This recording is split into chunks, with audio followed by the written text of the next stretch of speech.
Hi, my name is Dr. John Trombley, and today we're going to be looking at utilizing Google Scholar to help find scientific literature that we're interested in.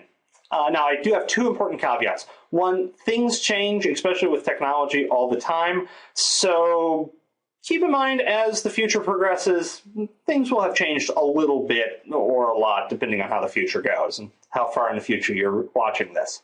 Second off, I am currently on the campuses of Georgia College and State University here in Milledgeville, Georgia. That is somewhat important for this video. Google, as well as the academic journals websites, will look at the user's IP address to determine if they're with an affiliated institution that has a subscription. Most of these things are behind a paywall. That's getting better slowly. But if you don't have a subscription, they're going to ask for some money, and then you're just going to be like, well, I guess I don't really want to read it that much.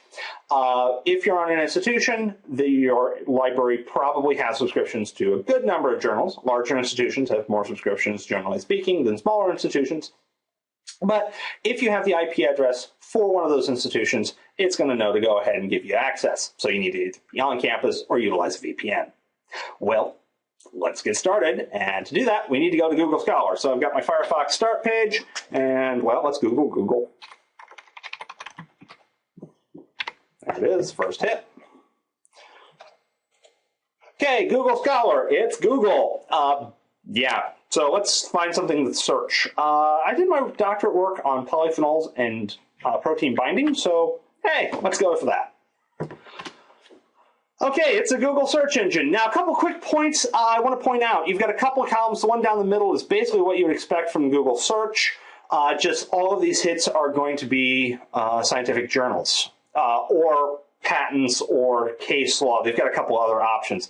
So first, I don't really want patents, and the citations make things a little bit interesting. So I'll uncheck those boxes.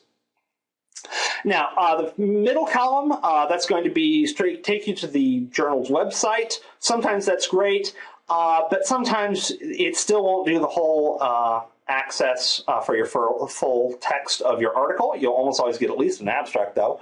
So you'll notice on the right-hand column, you get another set of links. If your institution has access to it, and Google's able to link with your institution, it's going to try and give you a direct link to the full text article on the right-hand side. So if you've got something over here on the right-hand side, you're almost guaranteed going to get to read it.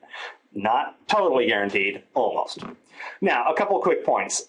For starters, I'm seeing articles from 97, 2003. These are all over the place.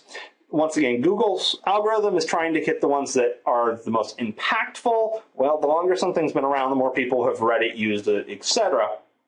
But if you want cutting edge stuff, which may or may not be what you need, depends on your research goals, then you're probably going to want to start limiting your search. So the first thing, the easiest thing you can do is limit time frames. This is over on the left-hand side. That's what I can do since 2007, 2016. I'm just going to hit since 2013. Boom. So now I've got some articles. Yay, this sounds pretty good. Let's say I want to start narrowing things down a bit. I can go over here by the 3 lines. I can go advanced search, and I can start doing a couple other interesting things. So I can match words, do your good old Boolean stuff, limit to where I search. I can do author, where it was published, dates, etc. So this gives me quite a few options to start narrowing down my search. And then once again, the search results on the right-hand side, those you're almost certainly going to get full text too. The ones on the middle, well, you may or may not get full text, depending on how things are set up to. Well, with that, that's Google Scholar. Go enjoy reading. Have fun.